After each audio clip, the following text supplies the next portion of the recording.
The flames licked at the ceiling of the Seoul penthouse, turning the Italian marble into a kiln. Yoon Seok-jin didn't feel the heat. He only felt the cold, sharp edge of his own failure. He lunged forward, his movements jagged and desperate, his designer suit jacket snapping behind him like the wings of a fallen bird. He was a man who had commanded thousands. Yet now, his only kingdom was a room full of smoke and the raining ash of incinerated currency. He opened his mouth to scream a name, the name of the traitor who had brought the rival syndicate to his door. But the sound was swallowed by the roar of the inferno and the rhythmic, terrifying pulse of police strobes reflecting off the glass. He was ready to die. He wanted to die so long as he could take a dozen of them with him. "Seok-jin, stop." The voice was soft, yet it cut through the chaos like a blade. Seok-jin stumbled, his polished shoes skidding on a scattered pile of $100 bills. He turned, expecting to see a hitman or a federal agent. Instead, he saw the impossible. Naomi Cross, the woman who had served his tea and polished his floors in silence for 3 years, was kneeling in the center of the wreckage. She looked fragile in her dark maid's uniform, her white apron stained with soot, yet she held a stillness that the fire could not touch. Her hands were cupped around an object that defied every law of the world Seok-jin knew. It was a golden orb, intricately carved with ancient, flowing scripts that seemed to writhe like living snakes. It didn't just glow, it breathed. A blinding, ethereal light radiated from the artifact, casting long, dancing shadows against the heavy leather furniture as the penthouse was ripped apart by the sheer pressure of the energy. "Naomi, get out of here," Seok-jin bellowed, his voice cracking. "The elevators are dead, go to the roof." She didn't move. Her head tilted back, her eyes squeezed shut as if she were enduring a physical weight that would crush a lesser soul. "There is no roof for you, Seok-jin," she whispered, though he heard her as clearly as if she were standing at his ear. "They are at the door. The law is in the hall. If you step out there, your story ends in blood." "Then let it end," Seok-jin roared, taking a step toward her, his face a mask of unhinged fury. "I have nothing left, look at this, my life is ash." "Your life is not yours to throw away," Naomi gasped. A vein throbbed in her neck, and her body went rigid as the golden light intensified, turning her skin to bronze. The artifact began to hum, a low, vibrating frequency that made the glass shards on the floor rattle and rise into the air. Seok-jin froze. He had spent his life dealing in the power of lead and leverage, but the power emanating from the woman at his feet was something older, something ancestral. He saw her mouth open in a silent scream of agony. She wasn't just holding the object, she was becoming a conduit for it. She was absorbing the violence of the room, the heat of the fire, and the very intent of the men outside who wanted him dead. In that moment, the terrifying realization hit him. The woman he had treated as a ghost was the only thing standing between him and eternal darkness. She wasn't asking for permission, and she wasn't asking for a reward. She was offering herself as the barrier, using a power that dwarfed every gun in the Korean underworld. The mafia boss, the man of iron and ego, felt a sudden, sickening surge of humility. As the golden light began to consume the room, erasing the red and blue of the police lights, Seok-jin realized that the maid had become the master, and he was nothing more than a witness to a miracle he didn't deserve. 24 hours before the fire, Yoon Seok-jin was a god of the Seoul skyline. He sat behind a desk of obsidian, overlooking a city that paid him tribute in whispered promises and laundered billions. His empire, the Dragon Syndicate, was built on a foundation of absolute loyalty, or so he believed. He had spent a decade pruning the weak and rewarding the iron-willed, convinced that his inner circle was a fortress no enemy could breach. The fall didn't begin with a bang. It began with a silence. It started during the sunset briefing at his private estate. His most trusted lieutenant, Park, a man whose wedding Seok-jin had funded and whose children he had protected, failed to show up. Then the phones went dead. The digital tickers that tracked the syndicate's offshore movements froze, then began to bleed red as accounts were drained by encrypted ghost users. Seok-jin stood, his hand hovering over the hidden drawer where he kept his signature gold-plated Caspian. He felt the shift in the air, the sudden, heavy realization that the walls were no longer keeping the world out, they were keeping him in. By the time the first explosion rocked the lower levels of his penthouse, the betrayal was complete. The dragon had been declawed by his own kin. His security detail, men he had bled within the gutters of Busan, simply stepped aside to let the rival Biko Syndicate through the gates. They hadn't been conquered, they had been bought. "Boss, we have to move," a voice had urged back then. It was Naomi. She had been in the room, quietly replacing a vase of lilies, appearing as nothing more than a part of the furniture. Even as the building shuddered, Seok-jin had ignored her, his eyes fixed on the security monitors. He watched in a trance of white-hot rage as Park walked into the lobby downstairs, shaking hands with the Biko chairman.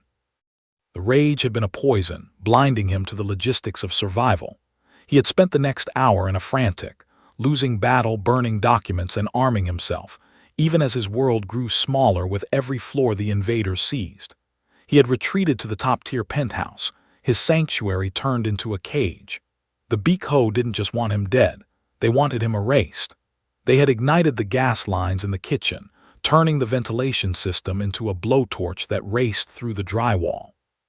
Seok-jin had stood in the center of his grand hall, clutching a briefcase of useless deeds and a loaded gun, watching the smoke curl under the heavy oak doors. He was a man of logic and steel, yet he couldn't comprehend how his life's work had evaporated in a single afternoon. He had built an empire of fear, forgetting that fear is a currency that devalues the moment a higher bidder arrives. As the heat intensified and the first mahogany beams began to crack above him, Seok-jin realized the dragon's fall was not a tragedy of war, but a comedy of ego. He had looked at the thousands of men under his command and seen only tools. He had looked at the city and seen only a map. He had never truly looked at the people in his own home. The red and blue strobes of the police began to bounce off the soot-stained windows, signaling that the law had arrived to pick through the remains of whatever the Biko left behind. Seok-jin was trapped between the fire, the traitors, and the cage. He was a king of ash, preparing to make a final, suicidal stand against the ghosts of his own making, unaware that the quiet girl in the stained apron was currently reaching for an ancient power that would make his empire look like a playground tantrum. To Yoon Seok-jin, Naomi Cross had been a ghost with a paycheck. For 3 years, she had moved through the periphery of his high-stakes life like a shadow against a sun-drenched wall. She was the rhythmic clink of a silver spoon against a porcelain saucer, the faint scent of lemon wax on the banisters, and the soft footfalls that retreated whenever he entered a room. He had lived his life in the roar of gunfire and the scream of tires. He had no ears for the silence of a maid. Naomi, however, saw everything. From her vantage point in the corners of the great obsidian halls, she had mapped the fractures in his soul long before the first traitor struck. She saw the way his hand trembled when he signed execution orders, a minute twitch he masked by adjusting his gold cufflinks. She saw the hollow stare he directed at the city skyline when he thought no one was looking, the stare of a man who had climbed to the top of the mountain only to find it was made of ice. There had been moments, tiny flickers of humanity that Seok-jin had discarded as quickly as cigarette ash. One rainy Tuesday, a year into her service, Seok-jin had returned home drenched and bleeding from a shoulder wound. His men were frantic, but he had waved them off with a snarl. As he sat in his study, clutching a glass of scotch with white-knuckled intensity, Naomi had entered without a word. She didn't offer pity, which he would have loathed. Instead, she had placed a bowl of warm water and clean bandages on the low table, her eyes fixed firmly on the floor. "The tea is fresh, sir," she had whispered, though they both knew the steam rising from the cup was meant to soothe more than just his throat. Seok-jin hadn't thanked her. He hadn't even looked at her. But later that night, after he had retreated to his quarters, Naomi found the bandages used and the tea gone. She remembered the time he had found her in the library, dusting the leather-bound volumes of Korean history he never read. He had been on a call, his voice a low, lethal growl as he negotiated a life-or-death shipment. He had paused, his eyes falling on the small, worn Bible she kept tucked in her apron pocket. For a second, his expression had softened, not into kindness, but into a haunting sort of recognition. He didn't mock her faith or order her out. He simply turned his back and walked away, his silence a rare, unspoken permission for her to keep her sanctuary within his fortress. To Seok-jin, these were non-events, the white noise of a busy life. But to Naomi, they were the threads of a tapestry. She saw a man who had been hardened by a world that gave him no choice, a man who wore his cruelty like a suit of armor because he was terrified of the cold. She lived in the servants' quarters, a room that smelled of the incense her grandmother had sent from overseas. Beneath her floorboards lay the golden artifact, wrapped in silk and hidden from a world that wasn't ready for its weight. Her family had guarded the orb for generations, told to wait for a moment of ultimate darkness before revealing its light. As she polished his silverware and ironed his power ties, she often wondered if she was waiting for a saint or a sinner. But looking at Seok-jin, she realized that the most dangerous men are often the ones most in need of a miracle. He had ignored her kindness, had forgotten her name a dozen times, and had treated her presence as a given. Yet, as the shadows of betrayal began to stretch across the penthouse, Naomi didn't feel resentment. She felt a heavy, divine calling. The invisible girl wasn't just watching the dragon fall, she was preparing to catch him. The heavy oak doors of the penthouse didn't just open, they groaned under the weight of a rhythmic, mechanical battering. Inside, the air had become a toxic soup of pulverized drywall and expensive smoke. Yoon Seok-jin stood in the center of the foyer, his legs braced, his lungs burning with every jagged breath. The gold-plated Caspian in his hand felt unnervingly heavy, a cold anchor in a world that was melting away. He looked at the security monitors one last time, but the screens were just static and shadows. The digital eyes of his empire had been put out long ago. Then came the sound of the breach. A dull, concussive roar sent a wave of heat through the hallway, and the doors finally surrendered, splintering inward like the ribs of a dying beast. Through the haze stepped the men of the Biko Syndicate. They didn't rush in like street thugs. They moved with the terrifying, synchronized grace of professional executioners. At their head was Park, his former lieutenant, wearing a face of cold, clinical indifference that hurt Seok-jin more than the fire ever could. "It's over, Seok-jin," Park said, his voice amplified by the hollow acoustics of the burning hall. "The city has already moved on. You're just a ghost in a very expensive tomb." Seok-jin didn't answer with words. He fired.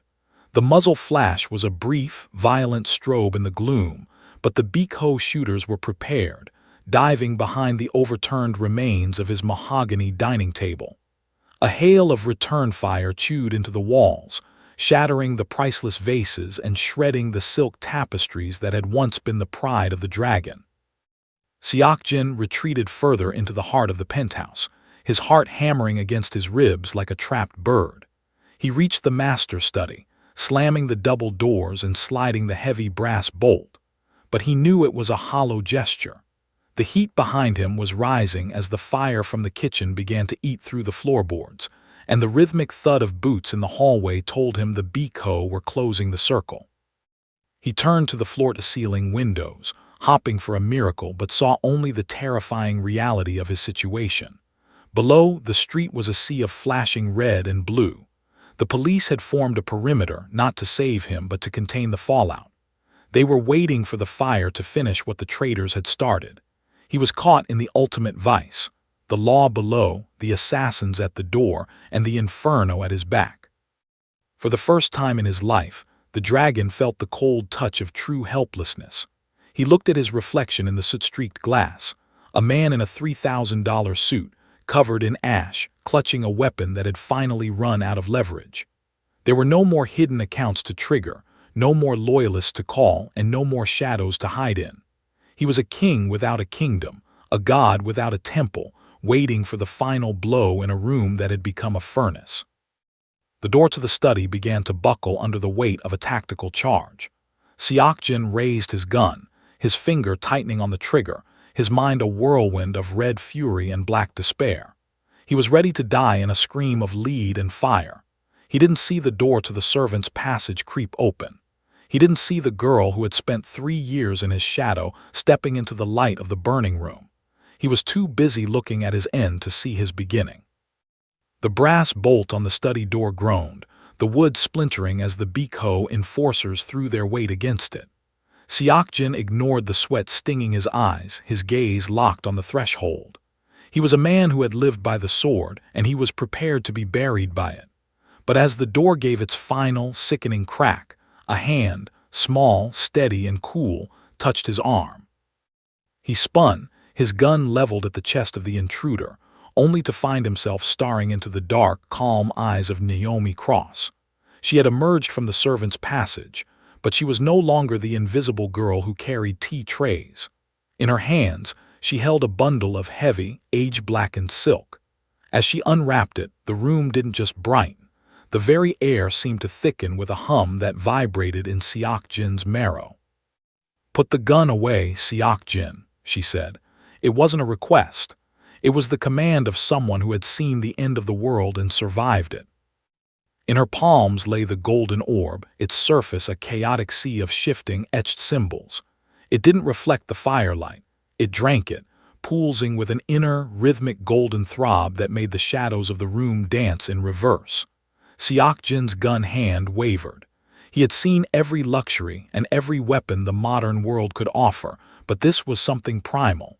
This was a piece of the sun dragged down to earth. "What is this?" he rasped, the heat from the hallway beginning to blister the paint on the walls. "Some kind of bomb." "It is a life raft," Naomi replied, her voice steady even as a heavy thud shook the door. "My family has guarded this for 400 years. We were told that a day would come when the light of the world would fail, and only the ancestors' gift could hold back the dark. I thought it was a myth, until I met you." Seok-jin laughed, a harsh, jagged sound. "You're going to save me with a trinket. Naomi, there are men with automatic rifles behind that door." "They cannot touch what the light protects," she said, stepping toward the center of the room. She held the orb higher and the humming grew into a low roar. "But there is a law to this power, Seok-jin. It is not a weapon of war, it is a vessel of exchange. To save a life that is marked for death, another must be offered to the light. It requires a life price." The realization hit Seok-jin like a physical blow. He looked from the glowing artifact to the woman holding it. She wasn't just showing him a way out. She was explaining the cost of his ticket. The orb didn't create energy, it moved it. To shield him from the bullets and the fire, the artifact would have to drain the vitality of the one who activated it. "No," Seok-jin whispered, his pride finally crumbling into a terrifying kind of clarity. "You don't even know me. I'm a monster, Naomi. I've built a throne on corpses. Why would you give a single second of your life for mine?" Naomi looked at him then, and for the first time she didn't look down at the floor. She looked into his soul with a piercing, saint-like pity. "Because the world has enough monsters," she said softly, "but it doesn't have enough men who know what it feels like to be forgiven." The door behind them finally shattered, the frame exploding into a shower of splinters. Park and his men stepped into the room, their muzzles leveled, their faces set in grim masks of triumph. But as they pulled their triggers, Naomi's fingers tightened on the golden carvings. She closed her eyes, her head tilting back in a silent, agonizing prayer. "Don't!" Seok-jin screamed, reaching for her, but he was too late. The orb erupted. The world didn't explode with a bang.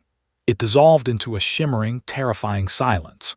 As the Biko enforcers pulled their triggers, the leaden slugs didn't pierce the air.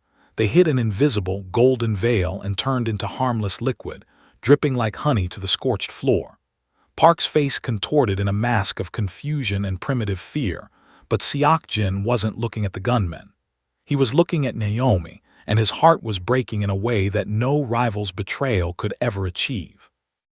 Naomi stood at the epicenter of the radiance, her body upright and rigid, her feet barely touching the debris. The golden orb was no longer just a handheld object. It had expanded into a sphere of pure, pulsating will, but the cost was being etched into her skin in real time. Seok-jin watched in horror as the vibrant, youthful energy of the woman he had known began to flee. The light was drinking her. Fine lines appeared at the corners of her tightly shut eyes, and her steady breathing became a ragged, desperate wheeze. "Naomi, stop!" Seok-jin cried out, lunging toward her, but the golden barrier repelled him with the gentle but firm pressure of a tidal wave. "Let them take me. I'm the one they want. I'm the one who earned this death." He threw himself against the light, his fists pounding against the shimmering air. For the first time in his life, the man who had ordered the deaths of dozens was begging for a life to be taken his own. He saw the way her hands trembled, the skin becoming translucent, the ancient power of the life price demanding its due. She was trading her decades, her future, her very breath to buy a tomorrow for a man who had never even asked her how she liked her coffee. "Take me instead," he roared at the ceiling, at the orb, at whatever gods were listening. "She's innocent. She spent her life in the shadows of men like me. Don't let her end this way." Through the roar of the celestial hum, Naomi's eyes flickered open. They weren't dark anymore. They were twin pools of molten gold.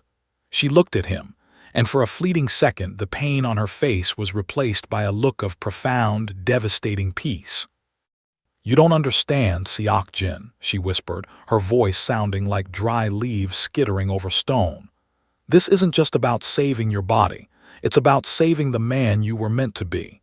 If you die here, the dragon dies a beast. If you live, you can be the light I won't be here to see."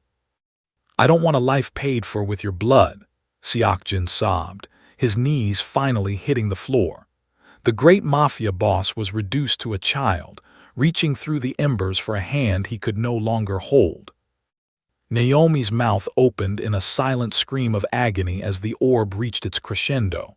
The fire in the room didn't go out. It was simply pushed back, the heat neutralized by the sheer force of her sacrifice.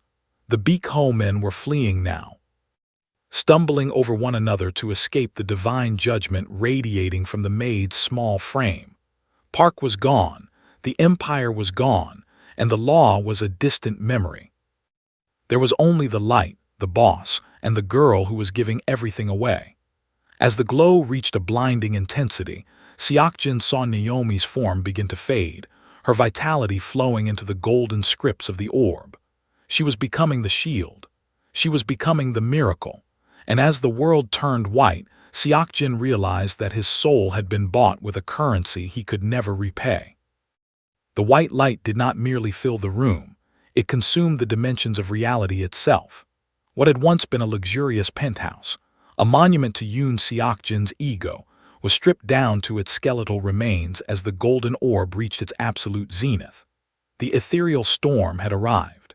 It was a hurricane of divine geometry, where shards of glass and splinters of mahogany didn't fall, but swirled in a slow, weightless orbit around the two figures at the center of the world. Outside the heavy oak doors, the Beek-ho enforcers who had dared to stay and fight found themselves facing a power that turned their weapons into leaden toys. As they tried to advance, the golden light surged outward in a concussive ring, a silent shockwave that didn't kill but paralyzed. Men fell to their knees, their minds flooded with a sudden, crushing awareness of every life they had ever ruined. It was a psychic storm, a reckoning that forced the darkness of the underworld to stare directly into the sun. Park the traitor was thrown back against the scorched wallpaper of the hallway, his eyes wide as he watched the very air of the penthouse begin to crystallize. The fire that had been eating the building didn't just extinguish, it was transmuted. The orange flames turned to a cool, violet mist, drifting harmlessly through the air. The police helicopters circling outside veered away as their cockpit instruments spun wildly, their thermal cameras capturing a signature that shouldn't exist, a star being born on the top floor of a skyscraper. Inside the eye of the storm, Seokjin felt the physical world dissolving. The gravity that had held him his entire life felt tenuous, as if he were being unmade and reassembled. He reached out, his fingers brushing the edge of the golden veil.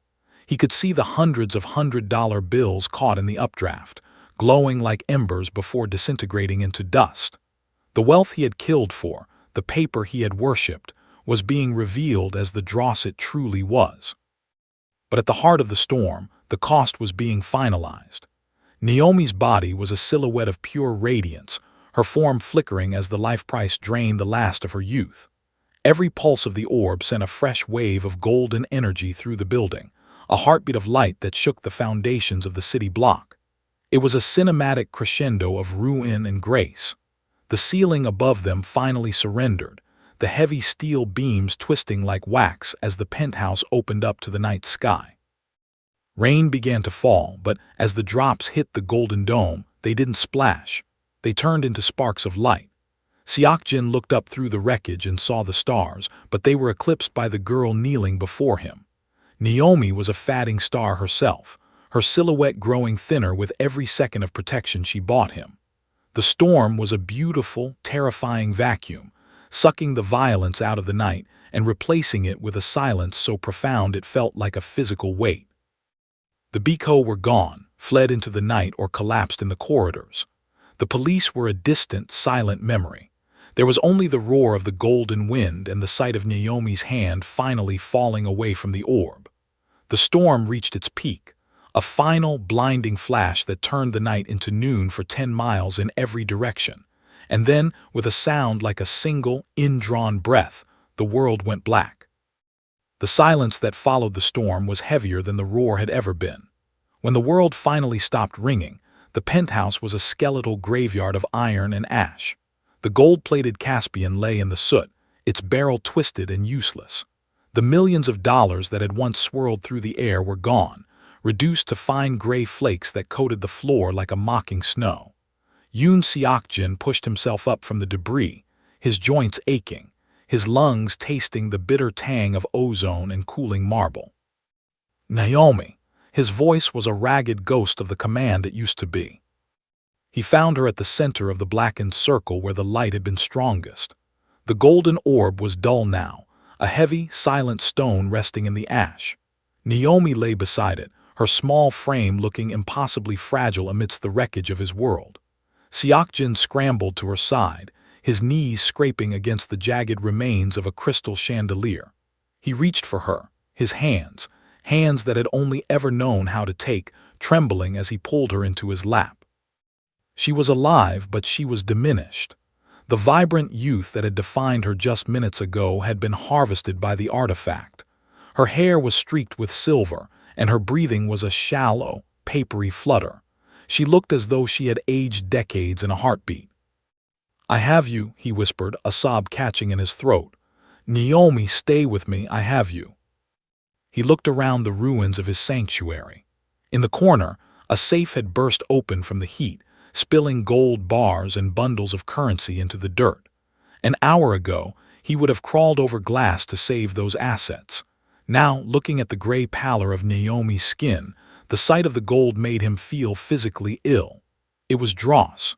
It was heavy, cold metal that couldn't buy back a single second of the life she had poured out for him. He realized then that he had spent his entire life collecting the wrong kind of treasure. With a grunt of exertion, Seokjin stood, lifting her into his arms. She weighed almost nothing, a feather-light burden compared to the crushing weight of his own guilt. He stepped over the threshold of the study, walking through the corridors where his empire had bled out. He passed the bodies of Biko men who were only now beginning to stir from their stupor, their faces twisted in lingering confusion. They watched him pass, the dragon, stripped of his fire, carrying a broken Maid through the smoke, and none of them moved to stop him. The light had taken the fight out of them, leaving only a hollow, echoing shame. The elevators were dead, the shafts humming with the ghost of the energy surge. Seokjin found the emergency stairs, his boots crunching on the spent shell casings and shattered glass that lined the path. Every step down was a descent from the heights of his hubris. On the 42nd floor, he passed a window that looked out over the city. The police strobes were still pulsing below, but they felt like a world away. "The money," Naomi murmured, her eyes fluttering open for a brief, dazed second. "The accounts, they'll find them." "Let them," Seok-jin rasped, pressing his forehead against hers as he navigated the dark stairwell. "It's just paper, Naomi. It's all just paper. You're the only thing that's real." He didn't head for the lobby where the sirens waited. He headed for the basement, for the secret tunnels he had built for an escape that was supposed to involve bags of cash and a getaway car. Instead, he moved through the shadows with nothing but the woman in his arms. As he pushed open the final heavy steel door into the cool night air of the back alley, the smell of rain hit him, fresh, clean, and indifferent to the fall of kings. He didn't look back at the burning tower. He looked only at the path ahead, carrying the cost of his salvation into the dark. To the world, Yoon Seok-jin died in the inferno of the Lot Heights penthouse. The dental records were a forgery of offshore accounts and bribes, and the charred remains found in the wreckage were enough to satisfy the Betrayal Syndicate and the Seoul Metropolitan Police. The dragon was dead, his empire liquidated, and his name relegated to a cautionary tale whispered in the dark corners of Gangnam. But in the damp, quiet safety of a basement clinic in the city's industrial outskirts, a new man was being forged in the silence. For months, Seok-jin existed as a ghost. He traded his slim-fit Italian suits for grease-stained work jackets and his obsidian desk for a flickering laptop in a room that smelled of old oil and Naomi's recovery herbs. He watched over her with a devotion that was both a penance and a purpose. As Naomi slowly regained her strength, her hair remaining a stark, snowy silver as a permanent mark of her sacrifice, Seok-jin began to use the only weapons he had left, his knowledge of the shadows. He didn't return to the streets with a gun. Instead, he became a phantom in the machine. He knew every back-alley ledger, every bribed official, and every hidden weakness of the Betrayal Syndicate. From his keyboard, he triggered glitches in their money-laundering software. He sent anonymous, untraceable tips to the Internal Revenue Service that pinpointed the exact locations of their shell companies. He leaked the private coordinates of their human trafficking hubs to rival gangs who were hungry for territory, watching from a distance as the men who had betrayed him tore each other apart. It was a systematic, surgical dismantling. He wasn't rebuilding his throne. He was burning the forest so that nothing like the Dragon Syndicate could ever grow there again. He watched through hacked security feeds as Park was led away in handcuffs, the former lieutenant's face pale and trembling. Seok-jin felt no triumph, only a cold, clinical relief. Each rival business he collapsed, and each shipment he intercepted was a brick removed from the wall of his own past. Between the hours of digital warfare, he tended to Naomi. He learned to cook the simple meals she liked, his hands, once used to gripping throats, now clumsy but careful with a kitchen knife. They spoke little of the night of the fire. They didn't have to. The way she looked at him, no longer with fear or professional distance, but with a quiet, watchful hope, was the only mirror he needed. He realized that being a ghost was far more powerful than being a king. A king has a target on his back. A ghost has the freedom to do what is right without the burden of an audience. As the Betrayal empire crumbled into a series of frantic headlines and high-profile arrests, Seok-jin began the final phase of his plan. He didn't just want to destroy the bad, he had to seed the good. He began moving the remnants of his untraceable offshore wealth, millions that the world thought had burned, into accounts that didn't belong to him. He was a shadow emptying its pockets into the light. He was no longer the man who took, he was the ghost who gave. And as the last of his rivals fell into the clutches of the law, Seok-jin closed his laptop, looked at Naomi sitting by the window in the morning sun, and realized that for the first time in his life, he was truly invisible and finally completely free. 10 years had passed since the night the sky over Seoul turned gold, and the memory of the Dragon of Gangnam had largely faded into urban legend. In the city's poorest district, far from the gleaming obsidian towers and the hollow roar of the stock tickers, a sprawling community center now stood where a derelict warehouse once rotted. It was a place of glass and warmth, filled with the laughter of children who didn't have to look over their shoulders and the quiet chatter of elders who finally had a roof that didn't leak. At the heart of the center's courtyard stood a small, unassuming garden. In the center of the greenery sat a golden artifact, its surface now weathered and silent, its ancient scripts worn smooth by time. It was no longer a weapon or a raft. It was a monument. Above the entrance to the main hall, a simple brass plaque bore a name that once would have sent a shiver of terror through the streets: the Yoon Seok-Jin Foundation for Peace. Inside the hall, a woman with striking silver hair moved through the crowds with a grace that seemed to defy her years. Naomi Cross carried the weight of her sacrifice in the slow, deliberate way she walked, but her eyes were bright, reflecting the light of the sun streaming through the skylights. She was the soul of the district, the teacher, who had turned a mafia's blood money into a generation's hope. She didn't look like a victim of a life price. She looked like a woman who had invested her future and was now watching the interest accrue in the lives of every student who graduated from her classrooms. Behind the scenes, in a small, windowless office filled with ledgers and maps of social progress, a man sat in the shadows. His face was different now, softer, lined with the honest fatigue of a life spent in service rather than greed. Yoon Seok-Jin no longer wore $3,000 suits. He wore a simple wool sweater and an apron when he helped in the soup kitchen. To the world, he remained dead. To the people of this district, he was the guardian, the nameless benefactor who seemed to know exactly when a family needed a hand, or when a local gang was trying to sink its claws back into the neighborhood. He watched Naomi through the glass of his office door. He watched her hand a book to a young boy, her smile a mirror of the peace he had once thought was a myth. Every penny of the millions he had hidden away had been funneled here, into scholarships, into medical clinics, into the very marrow of a community that had been forgotten by the kings and the dragons. He had dismantled his old life so completely that even his own voice sometimes felt foreign to him. In this district, the name Seok-Jin wasn't whispered in fear behind locked doors. It was spoken with a quiet, humble gratitude.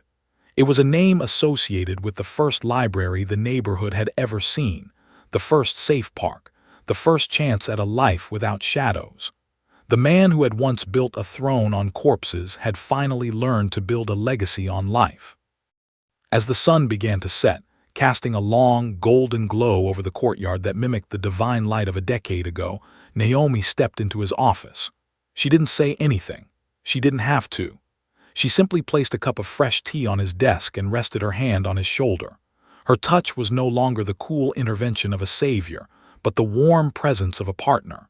Seok-Jin looked at the tea, then up at the woman who had sacrificed her youth to give him a soul. He realized then that the debt of the life price would never truly be paid, but in the laughter echoing from the halls outside, he knew he was finally, at long last, earning the right to be alive. The dragon was gone, and in his place there was only the light.